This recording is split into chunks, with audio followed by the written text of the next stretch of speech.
Bagaimana yang Allah sebutkan di surat As-Saffat ayat 77. Keturunan Nabi Nuh, keturunannya yang bertahan. Ini Allah sebutkan di Al-Quran surat As-Saffat ayat 77.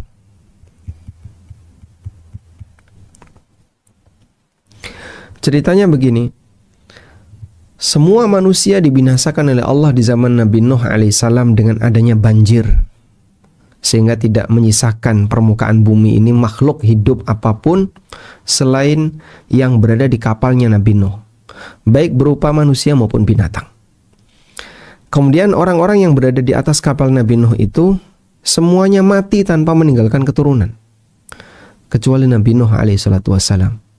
Allah subhanahu wa ta'ala jadikan keturunannya yang bertahan. Karena keturunan Nabi Nuh ini yang bertahan, maka Nabi Nuh digelari sebagai bapak manusia. Bapak manusia kedua, yang disebut dengan Abul Bashar Al-Asghar. Abul Bashar Al-Asghar. Bapak Izin manusia. menyampaikan Ustadz, mohon maaf, mic-nya agak kurang jelas, suaranya kecil. Baik.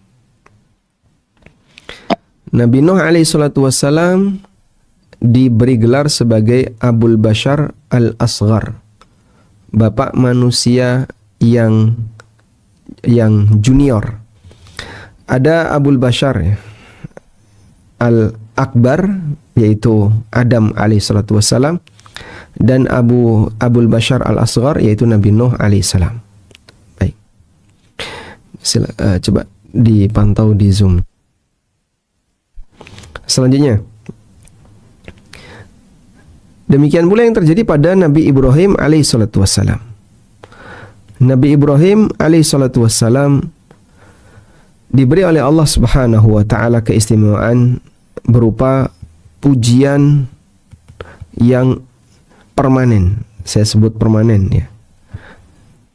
Dalam arti pujian yang diberikan kepada Ibrahim itu bertahan sampai sekarang.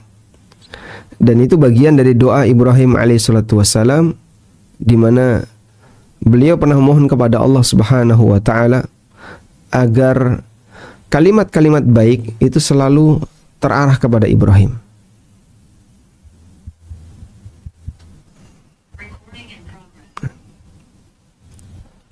Sebagaimana yang disebutkan di surat Asy-Syu'ara ayat 84. Waj'alli lisana sidqin fil akhirin, dan jadikan untukku lisana sidqin, lisan yang jujur. Maksudnya adalah kalimat pujian yang jujur fil akhirin, untuk generasi setelahku. Dan Allah subhanahu wa ta'ala jadikan Ibrahim alaihissalatu wassalam sebagai manusia yang dipuji oleh siapapun, baik oleh kaum muslimin, oleh orang-orang Yahudi, Nasrani, termasuk orang-orang musyrikin. Mereka semuanya mengaku sebagai penganutnya Ibrahim alaihissalatu wassalam. Selanjutnya, Ibrahim alaihissalatu wassalam juga Allah jadikan keturunannya sebagai nabi, baik keturunan di kalangan Bani Israel maupun di kalangan selain Bani Israel. Sehingga Ibrahim alaihissalatu wassalam bergelar Abul Anbiya. Ibrahim bergelar Abul Anbiya, bapak para nabi. Semua nabi di kalangan Bani Israel adalah keturunan Ibrahim alaihissalatu wassalam. Ini sebagaimana disebutkan di Quran surat Asy-Syu'ara ayat yang ke-84. Allah subhanahu wa ta'ala jadikan keistimewaan bagi Ibrahim alaihissalatu wassalam, pujiannya permanen, dan keturunannya dijadikan oleh Allah subhanahu wa ta'ala sebagai nabi. Tayyib. Selanjutnya adalah nabi kita, Nabi Muhammad sallallahu alaihi wasallam. Nabi Muhammad sallallahu alaihi wasallam diberi keistimewaan oleh Allah subhanahu wa ta'ala, di mana amal beliau tidak pernah putus. Sebagaimana yang Allah subhanahu wa ta'ala tegaskan bahwa amal pahala beliau tidak putus. Allah Subhanahu wa taala berfirman, "Wa inna laka la ajran ghaira mamnun." Sesungguhnya engkau Muhammad memiliki pahala yang ghairu mamnun, yang tidak pernah putus. Allah kasih jaminan kepada Nabi SAW bahwa pahala beliau tidak akan pernah putus, sebagaimana yang Allah tegaskan di surat Al-Qalam ayat yang ketiga. Wa inna laka la ajran ghaira mamnun. Engkau memiliki pahala yang tidak pernah putus. Ini ada di surat Al-Qalam ayat yang ketiga. Demikianlah keistimewaan yang diberikan oleh Allah Subhanahu wa taala kepada para nabi. Allah jadikan balasan kebaikan itu adalah keabadian, dan ini terjadi di dunia. Nabi Nuh alaihissalatu wassalam, Allah pertahankan keturunannya sehingga beliau dijadikan sebagai manusia yang merupakan bapak bagi mereka semua, bapak manusia yang kedua. Nabi Ibrahim alaihissalatu wassalam, Allah jadikan keturunannya sebagai para nabi. Dan pujian baik Allah arahkan kepada beliau, sehingga semua orang mengklaim sebagai penganutnya Ibrahim, sehingga beliau dijuluki sebagai Abul Anbiya. Sedangkan Nabi Muhammad SAW, amal pahalanya tidak pernah putus. Maka siapapun beramal soleh sampai akhir zaman, Rasulullah SAW turut mendapatkan pahalanya. Karena beliau yang pertama mengajarkan kebaikan. Yang pertama mengajarkan kebaikan bagi manusia. Setelah manusia tidak tahu sama sekali apa itu risalah, apa itu wahyu, apa itu kenabian. Kemudian datanglah Nabi Muhammad SAW yang menjelaskan kepada mereka. Baik. Nah, dari semua ini memberikan kita motivasi bahwa di antara balasan kebaikan adalah keabadian ketika di dunia. Selanjutnya, mukmin apakah bisa seperti itu? Mukmin bisakah demikian? Jawabannya ada peluang. Di mana mukmin bisa mendapatkan pahala yang abadi sesuai dengan apa yang dijanjikan oleh Allah Subhanahu wa taala. Dalam Al-Quran, Allah Subhanahu wa taala berfirman, "Illal ladzina amanu wa 'amilus solihati falahum ajrun ghairu mamnun." Ada di 3 surat. Di surat Fussilat ayat yang ke-8, di surat Al-Insyiqaq ayat yang ke-25, dan di surat At-Tin ayat yang ke-6. Mukmin yang beramal soleh, mereka dapat pahala yang tidak pernah putus. Yaitu orang beriman plus beramal soleh, mereka mendapatkan pahala yang ghairu mamnun. Mereka dapat pahala yang tidak putus. Demikianlah keistimewaan yang diberikan oleh Allah Subhanahu wa taala bagi orang mukmin yang beramal soleh. Ini ada di surat Fussilat ayat yang keberapa? Surat Fussilat ayat ke-8. Kemudian ini juga ada di Quran surat Al-Insyiqaq ayat yang terakhir, ayat yang ke-25. Al-Insyiqaq ayat 25, dan ada di surat At-Tin sebagaimana yang kita hafal, illal ladzina amanu wa 'amilus solihati falahum ajrun ghairu mamnun, di surat At-Tin ayat yang ke-6. Baik. Walhamdulillah, kita punya kesempatan untuk bisa mendapatkan pahala yang tidak pernah putus sebagaimana yang Allah janjikan. Ajrun ghairu mamnun, dan Allah sebutkan di 3 surat sebagaimana yang tadi kita sebutkan. Di surat Fussilat Allah mengatakan, innal ladzina amanu wa 'amilus solihati lahum ajrun ghairu mamnun. Di surat Al-Insyiqaq Allah berfirman, illal ladzina amanu wa 'amilus solihati lahum ajrun ghairu mamnun. Di surat At-Tin Allah berfirman, illal ladzina amanu wa 'amilus solihati falahum ajrun ghairu mamnun. Janji yang luar biasa. Tinggal apakah kita bisa memanfaatkannya ataukah tidak. Baik. Dan ada 10 amalan yang dijamin oleh Allah Subhanahu wa taala pahalanya tidak akan putus. Dan 10 amalan itu disebutkan oleh Nabi SAW dalam hadis-hadis beliau. Kita akan baca keterangan berikut ini, yang ini saya kutipkan dari buku saya yang berjudul Umur yang Kedua.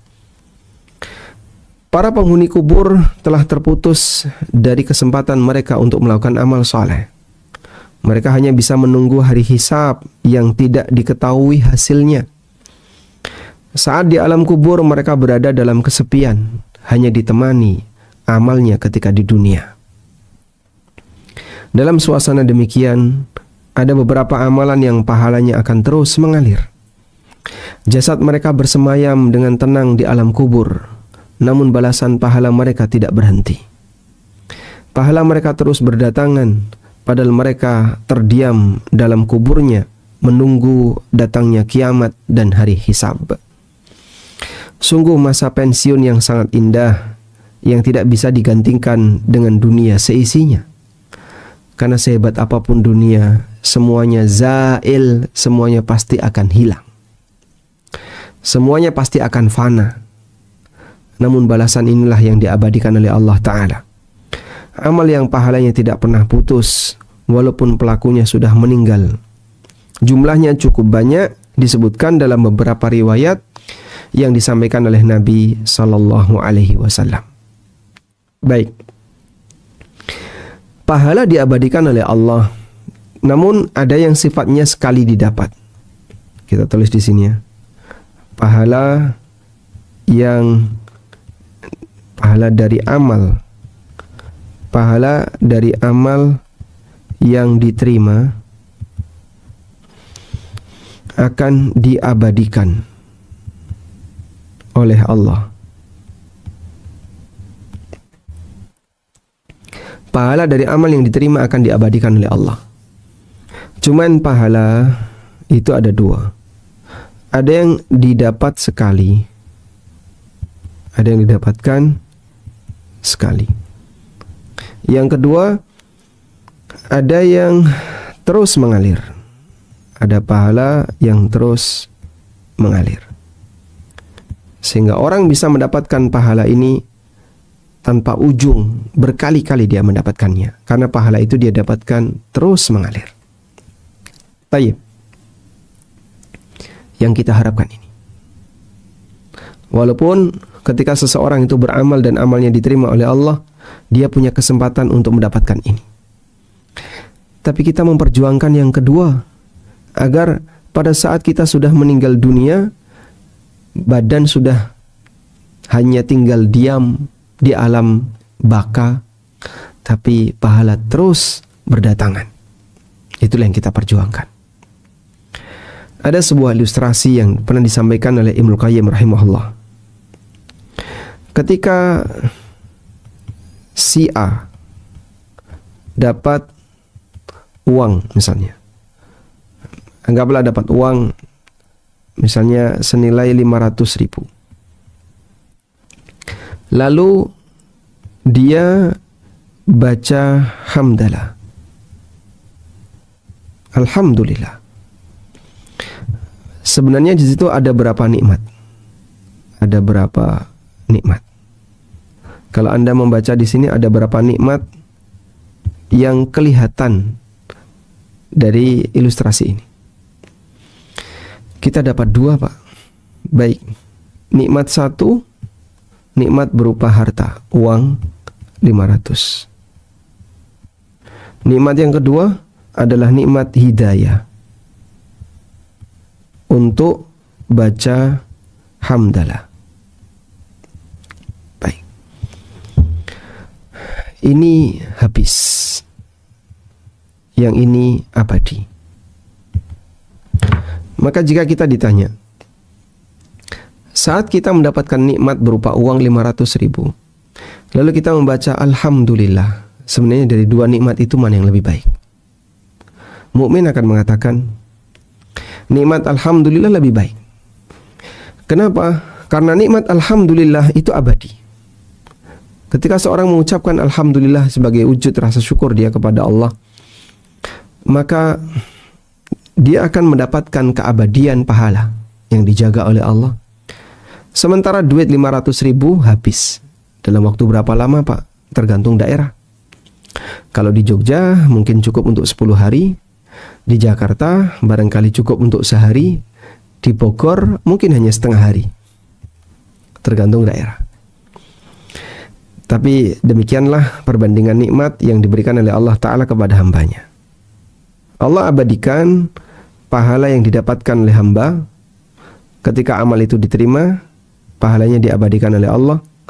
Namun yang kita maksud di sini adalah bagaimana agar seorang hamba bisa mendapatkan pahala yang terus mengalir tanpa ujung. Sekarang kita akan lihat amalan-amalan itu. Yang pertama, hadis dari Abu Hurairah radhiyallahu anhu, Nabi SAW bersabda, "Idza matal insan inqata'a 'amaluhu illa min thalatha." Apabila manusia itu mati, maka seluruh amalnya terputus kecuali 3 amal. Illa min sadaqatin jariyah, sedekah jariyah. Au ilmin yuntafa'u bihi, ilmu yang bermanfaat. Au waladin salihin yad'ulah, atau anak soleh yang mendoakannya. Masya Allah. Yang dikatakan oleh Rasulullah SAW, inqata'a amaluhu illa min thalath, amalnya terputus kecuali 3 amal. Kita baca hadis berikutnya. Dari Anas bin Malik radhiyallahu anhu, Rasulullah sallallahu alaihi wasallam bersabda, "Sab'un yajri lil 'abdi ajruhunna min ba'di mautihinna." Ada 7 amalan yang terus mengalir pahalanya setelah sang hamba itu meninggal. Wa huwa fi qabrihi, sementara sang hamba itu ada di kuburan, ada di makamnya.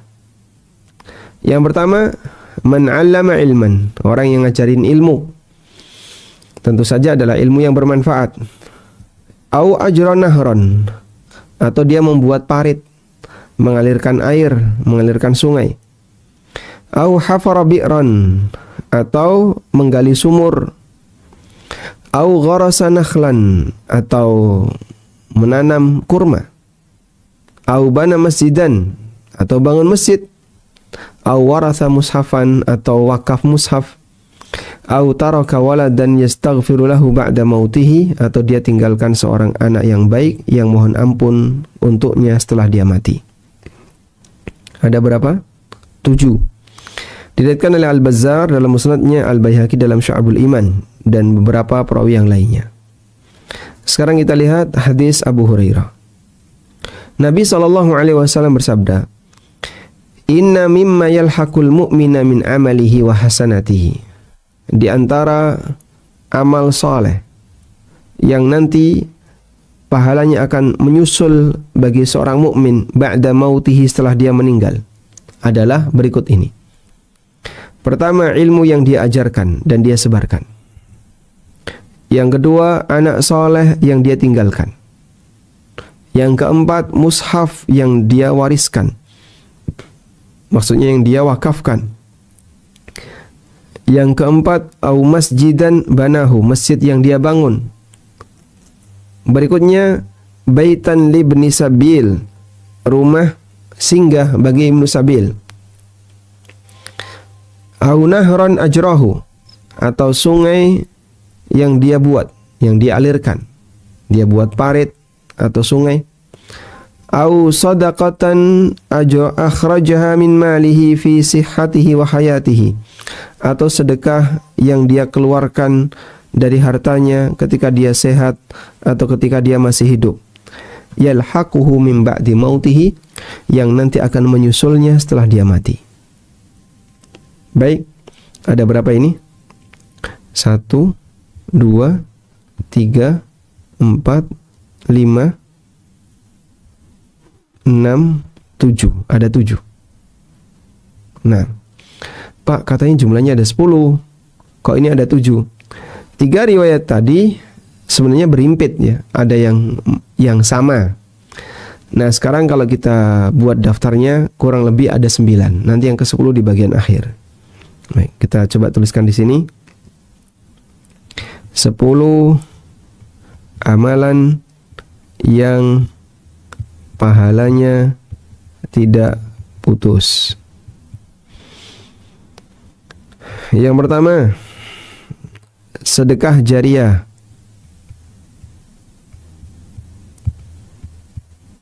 Yang kedua, ilmu yang bermanfaat. Yang ketiga, doa anak soleh. Yang keempat, membuat parit, mengalirkan, saya tulis saja, mengalirkan air, baik bentuknya parit atau sungai. Yang kelima, bangun masjid. Yang keenam, apa yang keenam? Yang keenam, menanam pohon. Menanam pohon. Baik. Yang ketujuh, bangun rumah Ibnu Sabil. Bangun rumah singgah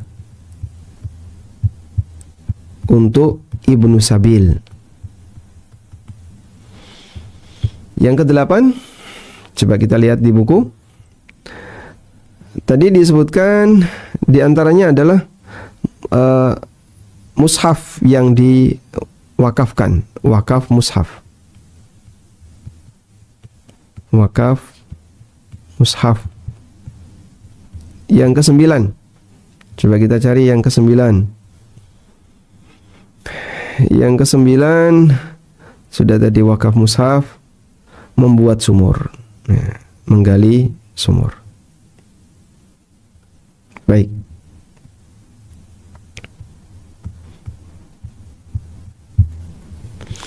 Inilah 9 amalan yang pahalanya tidak pernah putus. Pak, 10. Yang ke-10 apa? Yang ke-10 nanti ya, kita akan bahas nanti. Karena 10 ini beda dengan yang 9 pertama ini. Baik, sekarang kita lihat amalan-amalan itu lebih dekat. Dari mulai sesuai urutan yang kita sebutkan di buku, kita lihat yang pertama adalah mengajarkan ilmu yang bermanfaat. Ilmu yang bermanfaat, Masya Allah.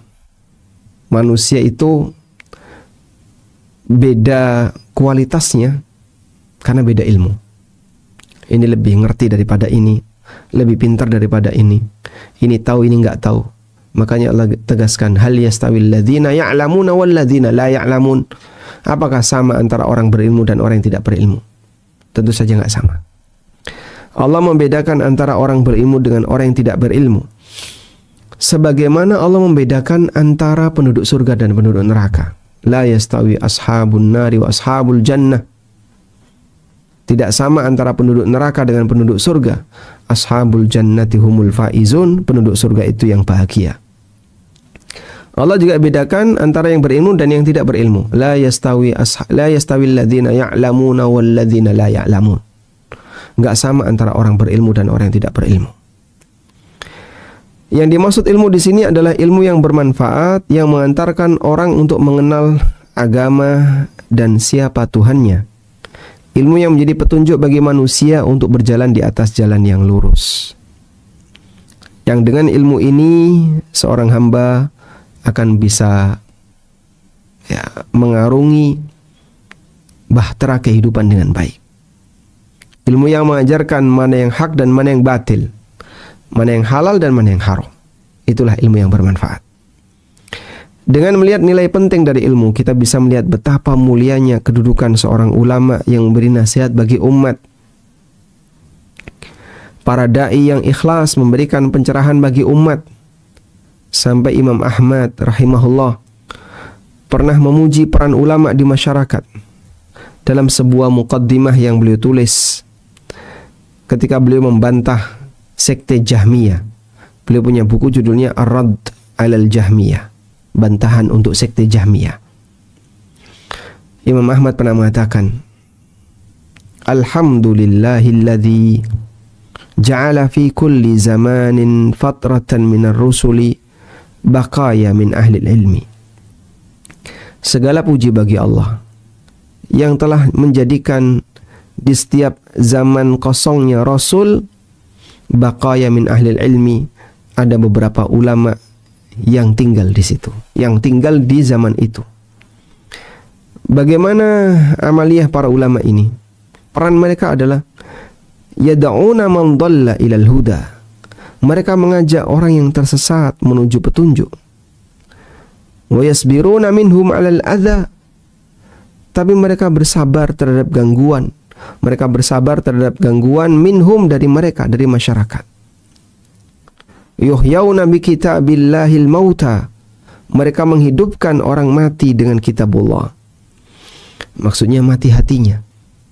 Sehingga yang sebelumnya nggak kenal tentang Islam, nggak punya perhatian terhadap agama, tiba-tiba dia punya semangat dan perhatian terhadap agama. Setelah dia diperkenalkan oleh orang lain tentang apa itu Islam. Wa yubassiruna binurillahi ahlal ama.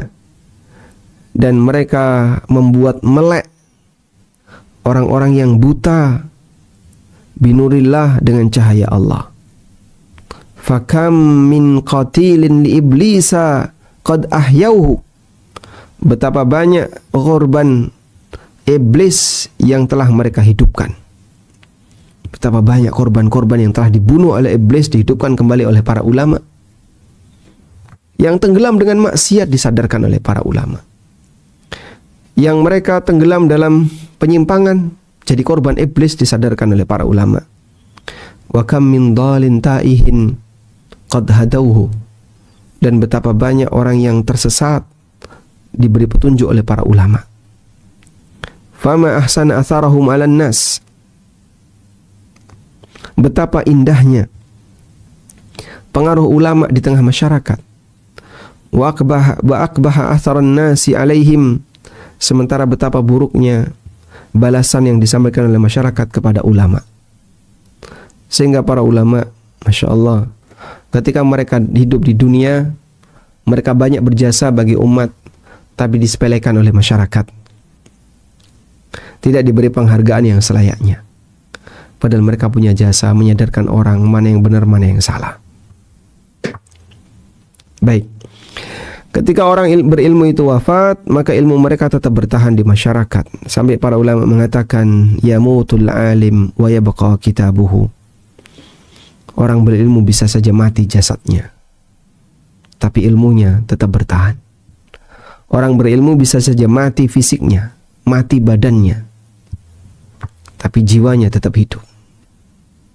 Kitabnya tersebar di mana-mana, karyanya diakui oleh masyarakat dan dipakai oleh masyarakat, sehingga orang yang berilmu, mereka punya panduan yang indah dan menyebarkan keindahan bagi masyarakat. Nah, selanjutnya, apakah ini juga berlaku untuk ilmu dunia? Misalnya orang ngajari orang lain untuk sebuah pekerjaan tertentu, hingga dengan itu maka orang yang diajari, yang sudah mendapatkan pekerjaan tadi, dia punya sumber mata pencaharian karena dia diajari oleh orang lain. Nah, apakah yang ngajar ini turut dapat pahalanya? Imam Ibnu Utsaimin menyampaikan demikian. Dohirnya bahwasanya hadis ini mencakup umum, yaitu seluruh ilmu yang bermanfaat, insya Allah akan menghasilkan pahala yang terus mengalir. Ya. Namun yang paling utama adalah ilmu syar'i. Sehingga kalau kita misalnya buat ilustrasi, ada orang yang meninggal dan dia telah mengajarkan kepada orang lain son'atan minas sonai, ilmu tentang produksi tertentu, ilmu tentang produksi hal tertentu. Wantafa'a biha, dan orang itu mendapatkan manfaat darinya, fa innahu yanalul ajra, maka dia mendapatkan pahala, wa yu'jaru ala hadza, dan dia diberi pahala untuk itu. Walhamdulillah. Jadi ilmu yang bermanfaat itu tidak terbatas hanya pada ilmu syar'i saja, termasuk juga ilmu dunia yang menguntungkan bagi seseorang ketika mengetahui yang dengan itu maka seseorang ini mendapatkan pahala, yang ngajari itu mendapatkan pahala yang terus mengalir sepanjang ilmunya dimanfaatkan. Baik, yang kedua, mengalirkan sungai yang mati. Nah, kalau sekarang mungkin ini konteksnya zaman sekarang pipanisasi. Pipanisasi.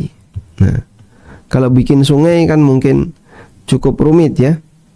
Maka yang lebih tepat kalau zaman sekarang seperti pipanisasi atau membuat selokan atau yang lainnya. Berikutnya membuat sumur. Membuat sumur sehingga orang lain bisa mendapatkan air minum, termasuk amal yang pahalanya terus mengalir. Karena memberi minum orang lain termasuk amal yang mulia. Dalam hadis dari Abu Hurairah radhiyallahu anhu, Nabi SAW pernah bersabda, ada orang yang kehausan, lalu dia ketemu sumur, kemudian dia masuk ke dalam sumur itu, kemudian dia minum. Setelah dia minum, dia keluar. Tiba-tiba sampai di luar, faidha kalbun yalhas, ada anjing yang menjulurkan lidahnya, ya'kulu tsara, makan tanah. Ada anjing yang menjilati tanah karena kehausan. Kemudian orang yang sudah minum tadi berpikir, laqad balagha hadzal kalb minal atash. Anjing ini telah mengalami kehausan. Mithlul ladzi kana balagha minni, seperti yang tadi saya alami. Tapi dia nggak bisa nyemplung ke dalam sumur. Fanazalal bi'ra, akhirnya orang itu turun ke dalam sumur. Kemudian dia penuhi sepatunya dengan air, lalu dia serahkan kepada si anjing tadi. Allah berterima kasih kepada perbuatannya, faghafaralah, maka dia pun diampuni oleh Allah Subhanahu wa taala dosanya. Baik. Dan ini salah satu di antara keistimewaan hamba yang dia banyak beramal sosial ya, sehingga bisa menyebabkan dosanya diampuni oleh Allah taala. Selanjutnya, menanam pohon kurma. Nah, kenapa kurma? Tadi kita sebutkan di sini ya, menanam pohon. Kenapa kurma? Karena kurma itu ketika ditanam, pemiliknya belum tentu bisa menikmati hasil. Menanam kurma tapi tidak menikmati hasil. Gimana itu, Pak? Ya, karena yang bersangkutan sudah mati. Jadi, kenapa menanam pohon kurma? Dikiaskan dengan ini adalah pohon yang jangka waktunya panjang. Nah, kenapa kurma? Karena masalah jangka waktu yang panjang. Jangka waktu panjang. Karena jangka waktunya yang panjang, maka yang menanam tidak menikmati. Yang menanam tidak menikmati. Sehingga bisa jadi ada orang yang nanam pohon, tapi dia tidak menikmati hasil. Kenapa gak menikmati hasil, Pak? Terlalu jauh hasilnya. Nah, maka termasuk dalam hal ini adalah kelapa misalnya, atau durian. Nah, intinya dia nanam pohon itu sementara dia sendiri tidak menikmatinya. Baik, jangan remehkan nanam pohon ya. Coba kita lihat di sini. Jadi di antara menanam pohon itu manfaatnya adalah ya hadis ini. Ma min muslimin yaghrisu gharsan. Apabila ada seorang muslim yang menanam pohon, au yazra'u zar'an, fayakulu minhu tayrun, lalu hasilnya dimakan oleh burung atau oleh manusia atau oleh ternak, illa kana lahu bihi sadaqah, maka itu akan menjadi sedekah baginya. Ya, Masya Allah. Jadi kalau misalnya Anda menanam pohon mangga, terus tiba-tiba besar, berbuah, dimakan ini, biarkan aja. Itu akan menjadi sedekah. Dan ini pahala bagi yang nanam. Maka kalau Anda punya tanah-tanah sisa yang bisa ditanam, gunakan untuk menanam. Karena pahalanya yang demikian besar bagi orang yang menanam pohon.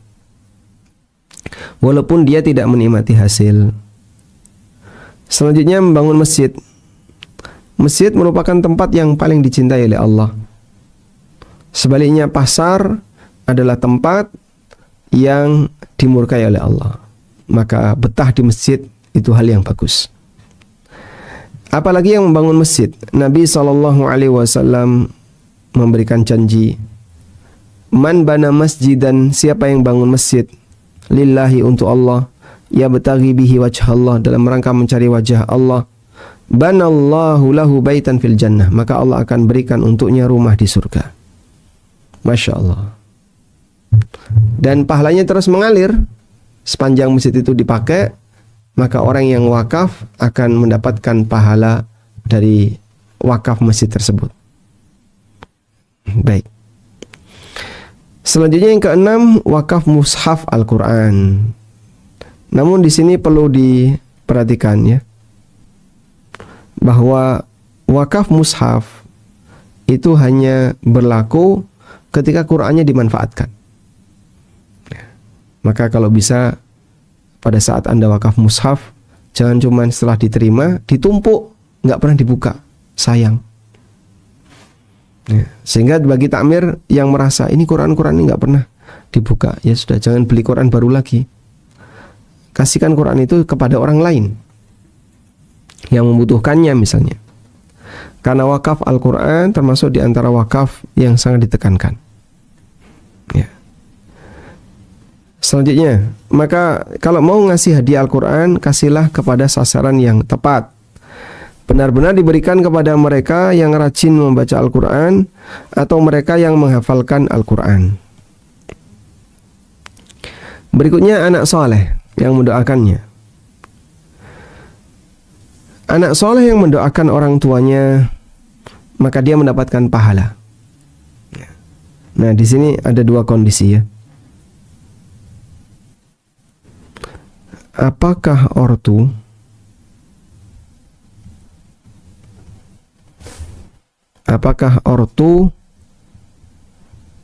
otomatis, apakah orang tua otomatis dapat pahala dari amal anaknya? Apakah orang tua otomatis dapat pahala dari amal anaknya? Baik, coba. Ya, silakan nanti bisa dijawab ya, melalui kolom chat. Fadhol, waktu Anda 1 menit.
Apakah ortu otomatis dapat pahala dari amal anaknya? Otomatis atau tidak? Oh, maafan, otomatis. Jadi kalau misalnya anaknya sholat, apakah ortu juga dapat pahala sholat? Anaknya puasa, ortu otomatis dapat pahala puasa? Yang benar tergantung posisi orang tua. Yang pertama, jika ortu terlibat dalam pendidikan anaknya, maka amal anak nanti ortu dapat pahala. Jika ortu terlibat dalam pendidikan anaknya. Yang kedua, jika ortu tidak terlibat,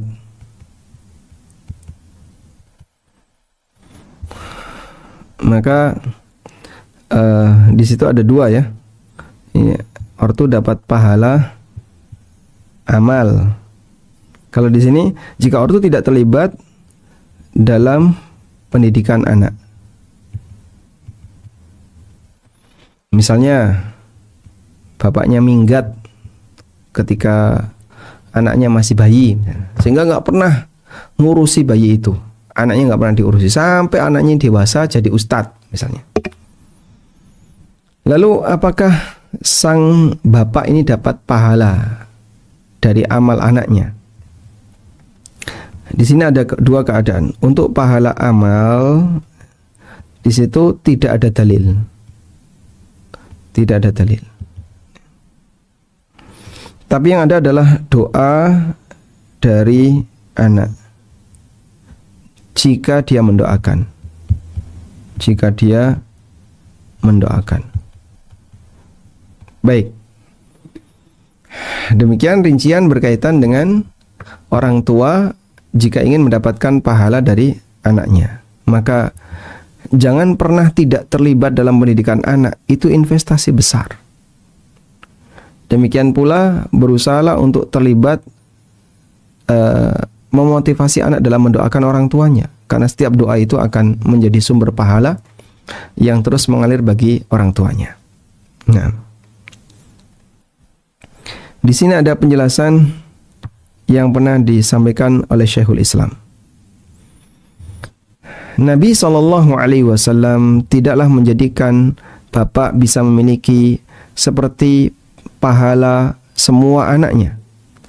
Dan kami tidak mengetahui adanya dalil akan hal itu.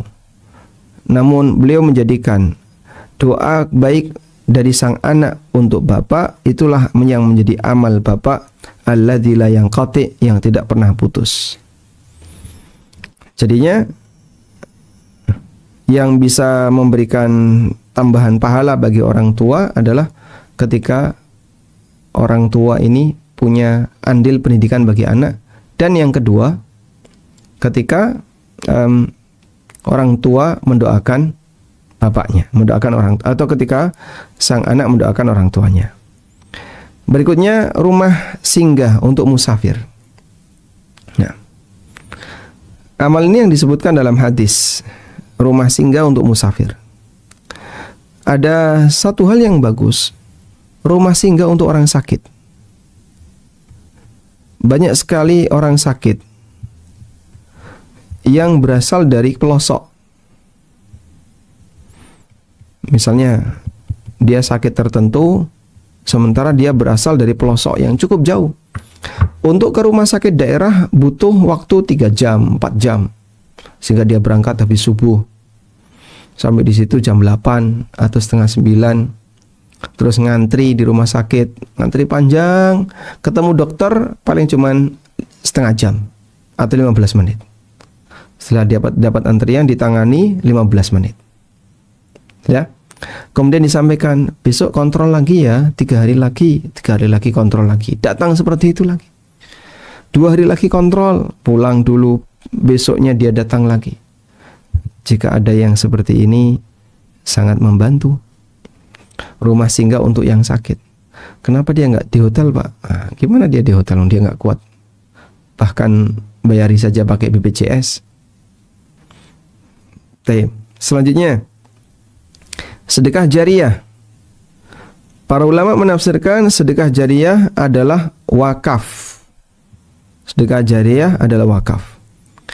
Karena fisiknya tetap, namun manfaatnya berkelanjutan. Sebagaimana keterangan Al-Khatib Asy-Syarbini, beliau mengatakan, as-sadaqatul jariyatu mahmulatun indal ulama'i 'alal waqfi. Sedekah jariyah dipahami sebagai wakaf menurut para ulama, sebagaimana keterangan Ar-Rafi'i. Karena wakaf itu bendanya bertahan, tidak hilang, tapi manfaatnya terus mengalir. Dan sahabat Jabir pernah bercerita, lam yakun ahadun min ashabin Nabi SAW. Tidak ada seorang pun di antara sahabat Nabi SAW dzu maqdiratin, yang punya kemampuan, illa waqafa, kecuali dia wakaf. Masya Allah. Sehingga hampir semua sahabat itu punya amal wakaf. Berikutnya, setelah kita menyelesaikan 9 poin tadi ya, 1 sampai 9. Mulai dari sedekah jariah, ilmu yang bermanfaat, doa anak soleh, mengalirkan air, parit sungai atau pipanisasi, kemudian bangun masjid, menanam pohon. Kenapa nanam pohon? Terutama pohon yang masanya panjang ya, yang bisa jadi umurnya lebih panjang daripada orang yang nanam, karena dia menanam tapi dia tidak menikmati hasil. Allah jadikan itu sebagai pahala yang terus mengalir. Bangun rumah singgah untuk Ibnu Sabil, wakaf mushaf tadi sudah, dan menggali sumur. Berikutnya yang nomor 10, di sini kami sebutkan berjihad dan menjaga daerah perbatasan. Selain beberapa amalan di atas, ada amalan lainnya yang pahalanya tidak pernah putus, itulah amalan jihad.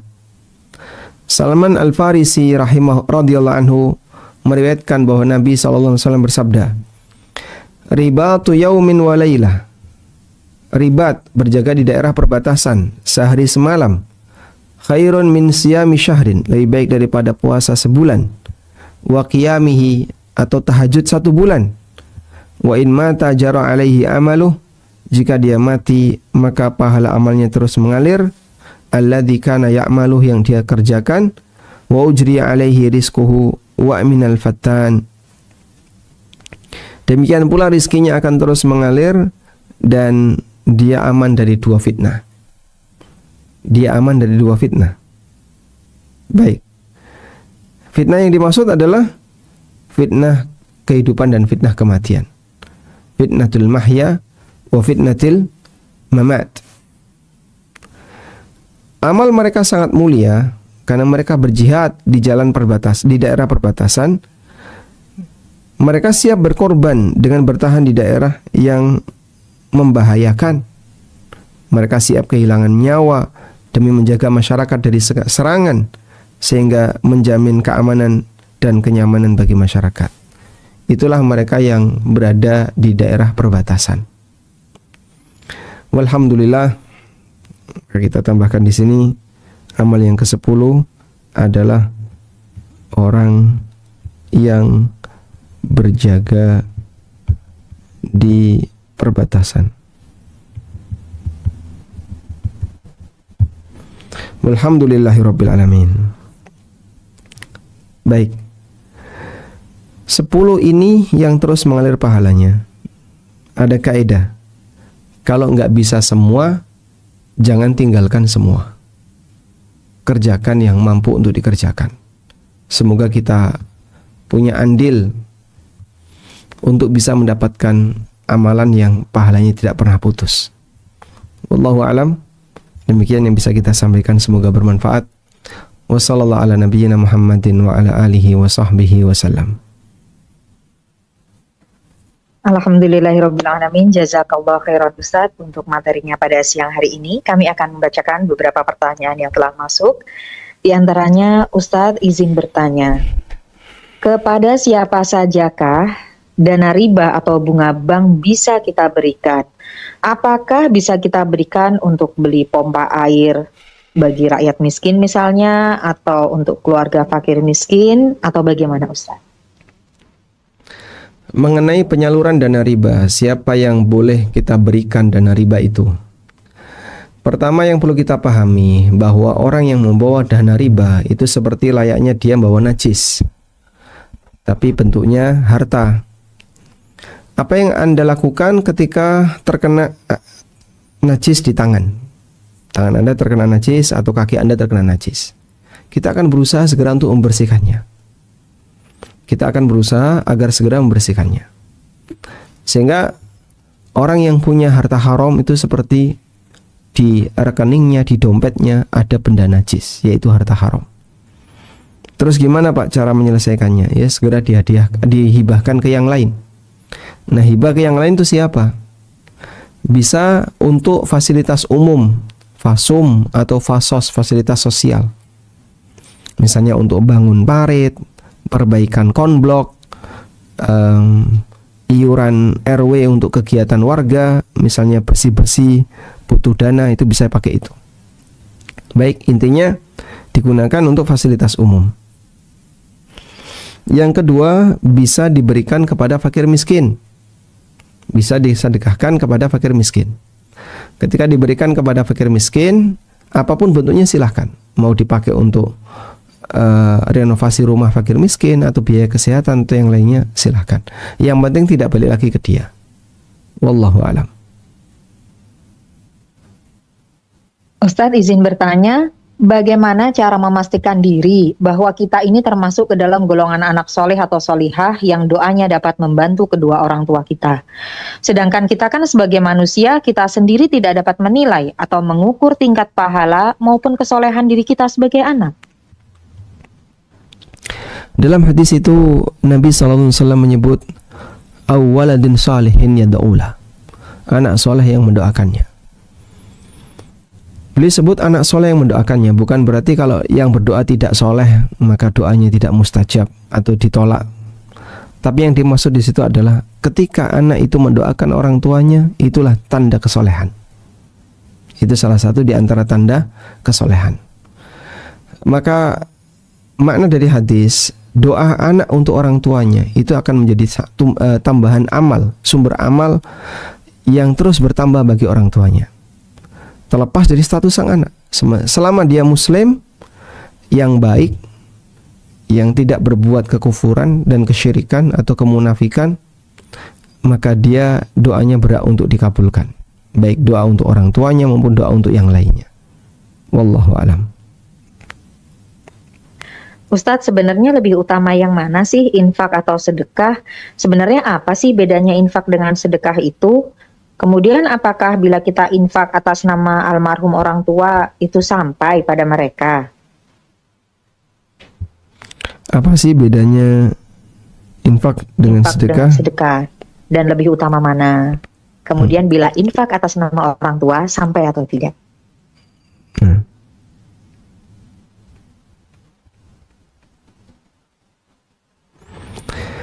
Infak itu lebih umum daripada sedekah.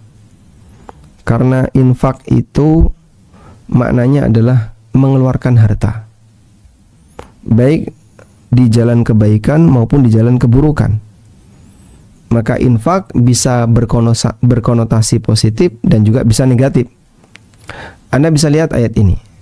Di surat Al-Anfal ayat 36 Allah berfirman, Innal ladzina kafaru yunfiquna amwalahum liyasuddu an sabilillah. Sesungguhnya orang kafir mereka yunfiqun, menginfakkan amwalahum, harta mereka, liyasuddu an sabilillah, untuk menghalangi masyarakat dari jalan Allah. Ngajak orang untuk berbuat maksiat itu butuh modal. Dan itu dalam Al-Quran Allah sebut orang kafir berinfak untuk menghalangi masyarakat dari jalan Allah. Subhanallah. Sehingga infak juga bisa bermakna buruk. Maka orang keluar harta untuk menjalankan keburukan itu masuk kategori infak. Taib. Sementara sedekah itu hanya berkonotasi baik. Dan sedekah itu umumnya dipengaruhi oleh ideologi. Maka semakin kuat rasa yakin seorang hamba terhadap pahala yang Allah janjikan, dia akan semakin ikhlas ketika sedekah. Dan ketika orang itu loyal pada kelompok tertentu, lalu dimotivasi untuk sedekah, meskipun katanya sedekah ini akan dikirim ke Mekah, lalu nanti dapat jawaban, ada surat pengampunan dosa. Orang diminta untuk ngisi form surat pengampunan dosa. Kamu dari ini dosa apa saja? 1, 2, 3. Ditulis. Setelah ditulis, nanti dikirim ke pusat. Kemudian pihak pusat akan menilai dikasih balasan. Tobatmu diterima, tapi dengan syarat kamu harus nyumbang semen sekian sak. Ini seperti model Islam jamaah yang ada di tempat kita. Mereka penghapusan dosanya itu pakai sedekah atas keputusan imam. Dalam Islam kita tidak mengenal seperti itu.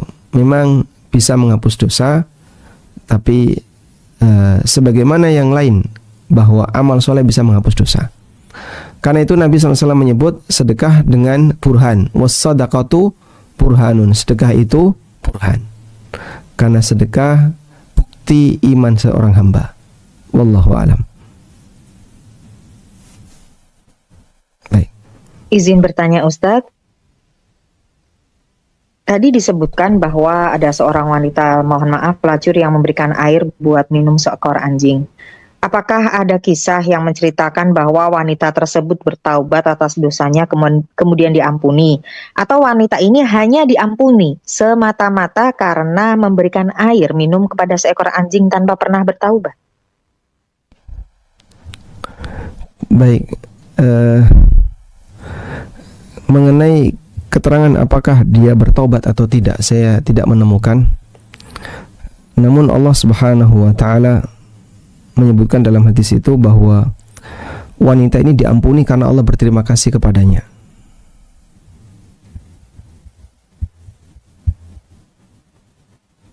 Coba kita lihat hadisnya.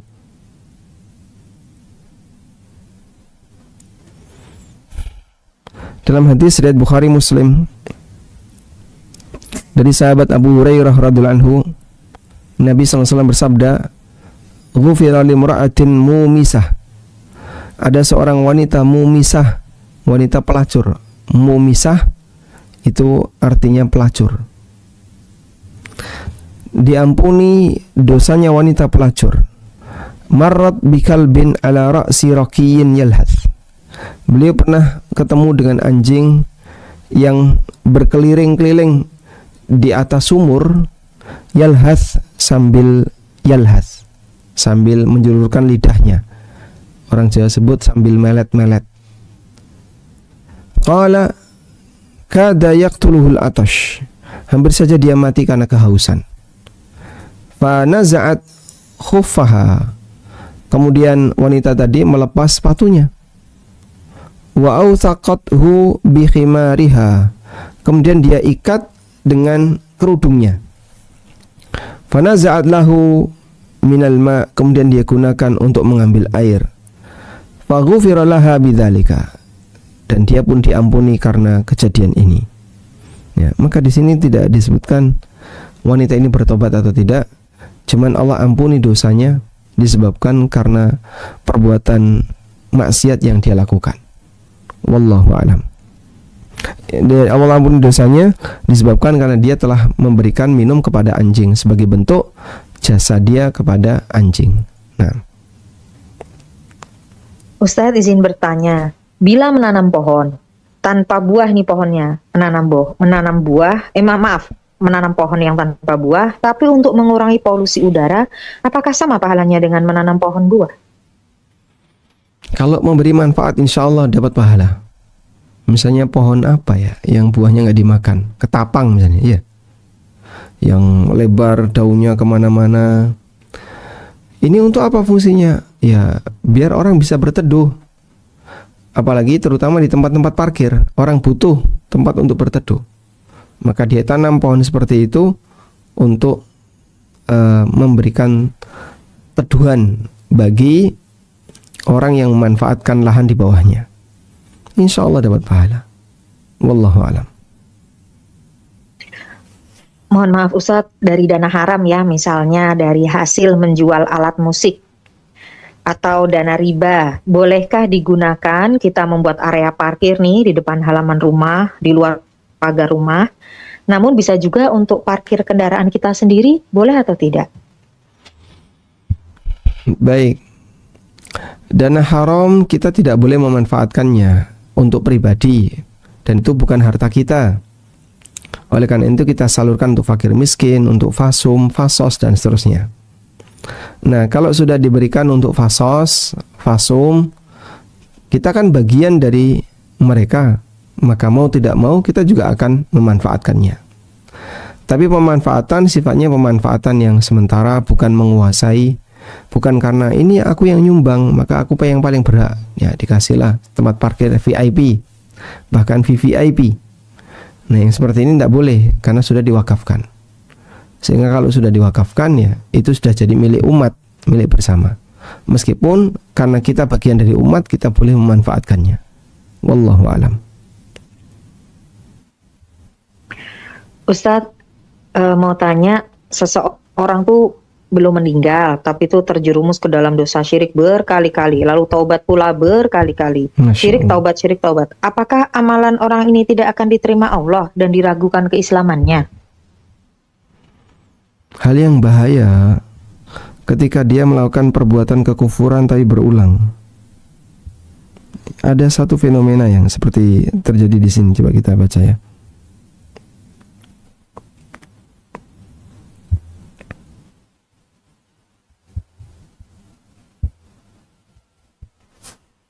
Ya.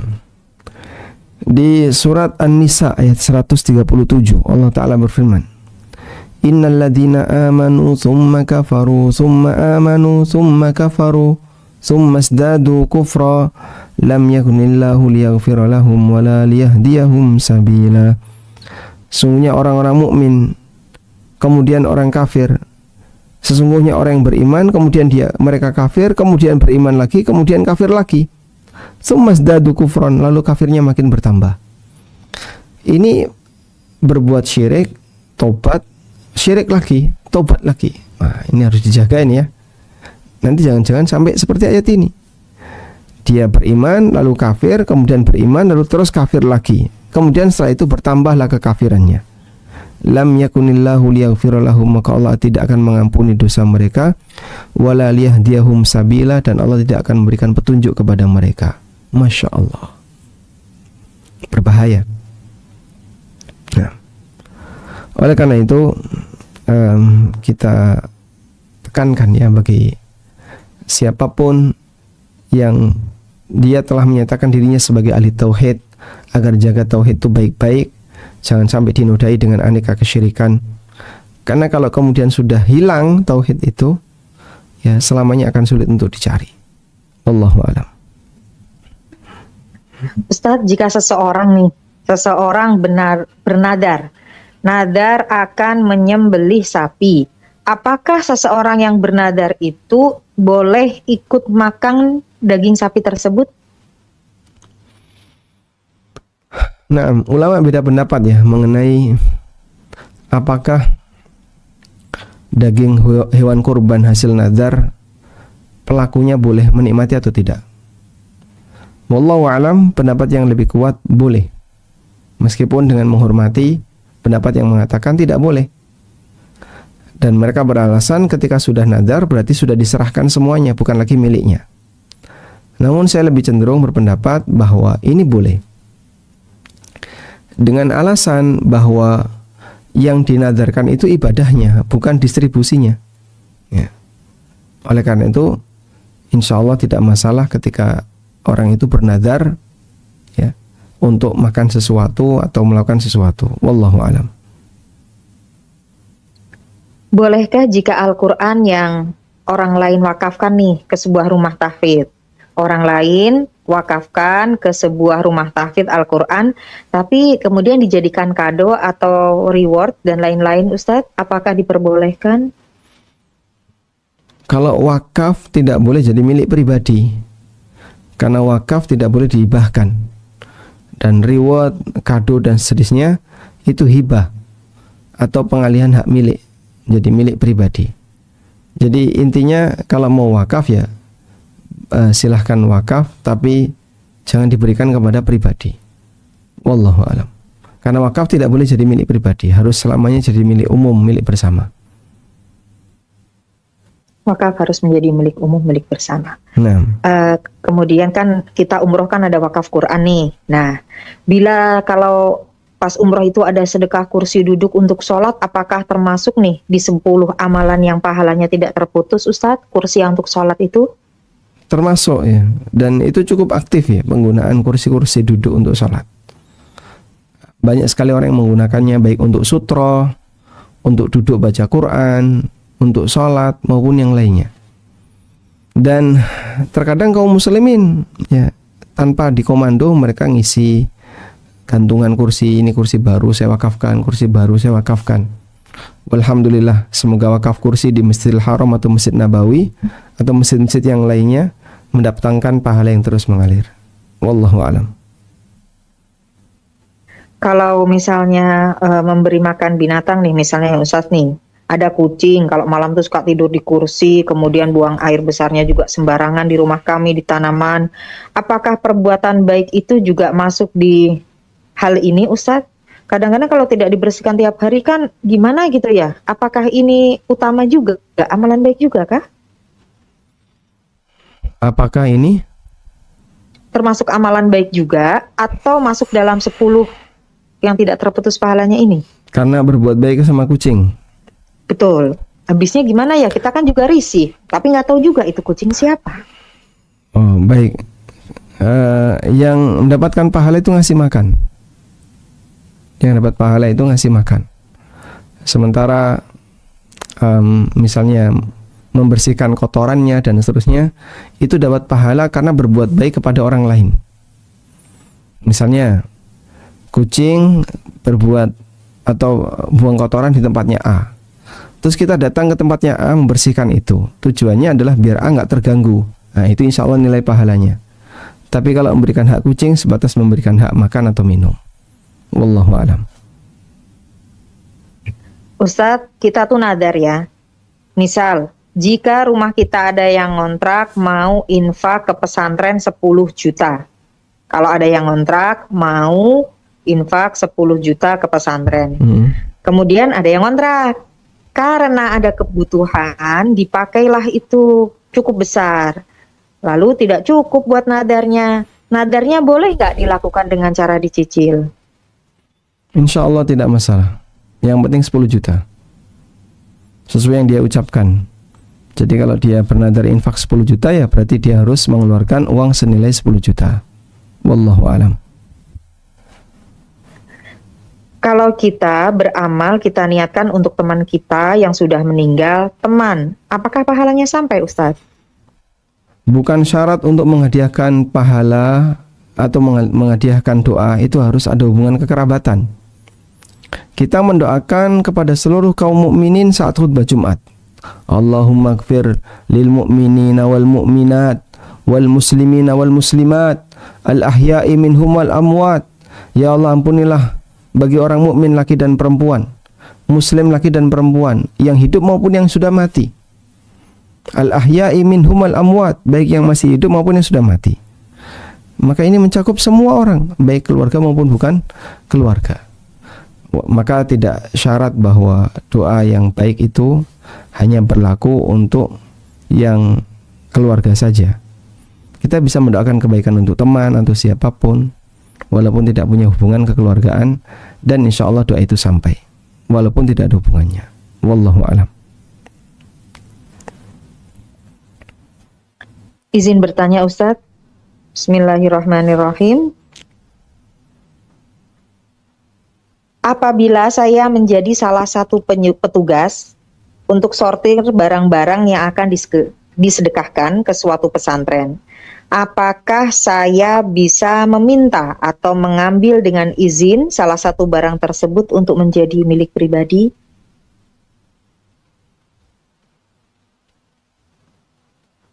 Waalaikumsalam warahmatullahi wabarakatuh.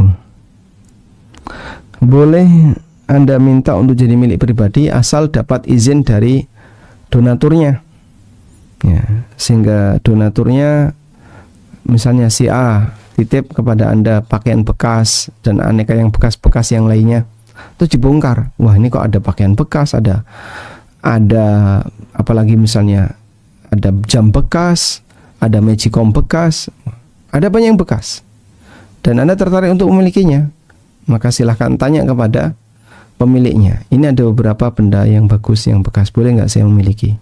Kalau dia bilang silahkan, oh, alhamdulillah boleh. Nah, tapi kalau nggak boleh memiliki ya berarti harus disalurkan sesuai dengan peruntukannya. Wallahu alam. Ini masih ada waktu, ada pertanyaan selanjutnya. Kalau kita menjual sesuatu dan dari hasilnya 2,5% kita bayar zakat mal pada saat itu juga, terus kita simpan uangnya, apakah setelah tahun depan kita bayar lagi, Ustadz?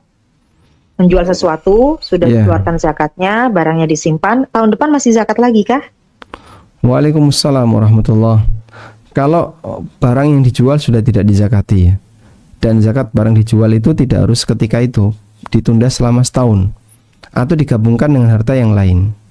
Jadi kalau dia punya tabungan atau harta yang lain, maka nanti bisa digabungkan dengan harta baru ya, yang keluar. Nah, jika memang dizakati saat beli atau saat jual langsung dizakati, insya Allah tidak masalah. Cuman nanti setelah haul berikutnya maka dicek saldo dan seterusnya, wajib zakat nggak wajib, terus keluarkan zakat lagi. Begitu. Artinya boleh mengeluarkan zakat saat menerima uang, tapi nanti di akhir juga dikoreksi lagi. Wallahu alam.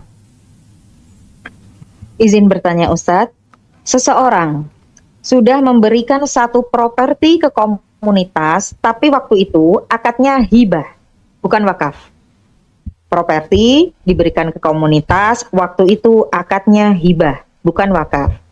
Dan ditandatangani kedua belah pihak utusan, ya komunitas itu dan pemberi hibah. Karena tadi dikatakan hibah bisa dipindah tangankan ke pribadi, tapi wakaf kan tidak. Apakah baiknya akad hibah tadi yang sudah terlaksana dirubah ke akad wakaf ya Ustadz, agar kita bisa memperoleh 10 amalan tadi? Bisa difahami Ustadz? Kalimatnya hibah ya.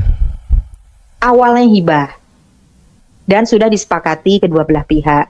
Tapi untuk menginginkan yang 10 tadi ya, dengan wakaf ini dan itu, boleh nggak akad hibah itu dirubah akadnya menjadi wakaf?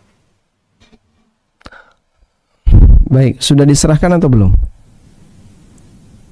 Sudah, dan sudah dipakai. Kalau sudah diserahkan, maka hibah itu mengikat dan sah dan tidak bisa dicabut lagi. Sehingga tadi salah ngomong, harusnya wakaf bukan hibah. Ya, beda antara hibah dengan wakaf. Kalau hibah bisa jadi milik pribadi, tapi kalau wakaf nggak bisa.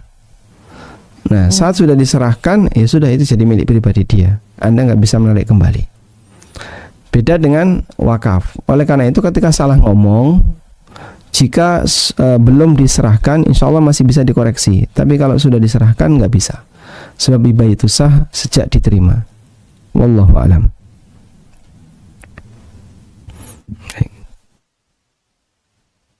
Jadi kita ulang kembali, properti itu dipakainya kan menjadi gedung dan sekarang jadi gedung sekolah. Ketika katanya hibah, berarti tidak bisa kembali menjadi wakaf, itu nggak bisa ya Ustadz? Ditarik kembali, diubah, kita pastikan nggak bisa ya Ustadz?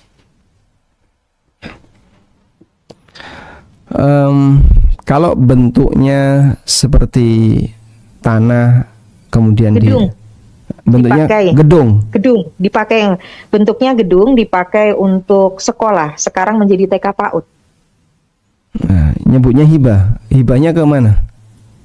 Ke komunitas, maaf disebut izin ke komunitas yayasan. Muhammadiyah, mohon izin. Yayasan ya? Nggih, yayasan. Kalau ke yayasan ya jadi milik yayasan. Dan ketika hibah itu ke yayasan, maknanya wakaf. Karena nanti akan dirawat oleh yayasan itu sehingga dia jadi aset yayasan. Dan itu statusnya sebagai wakaf, tidak bisa jadi milik pribadi. Baik, begitu? Sebentar. Jadi intinya kalau dia diberikan ke yayasan untuk kegiatan sosial dan itu jadi milik yayasan, jadi aset yayasan, walaupun ngomongnya hibah tapi dipahami sebagai wakaf. Alhamdulillah. Tapi kalau pribadi nggak bisa. Alhamdulillah, soalnya dia menjadi sekolah Muhammadiyah dan dirawat oleh pihak Muhammadiyah. Alhamdulillah. Mohon kata penutup Ustadz untuk kajian kita pada siang hari ini.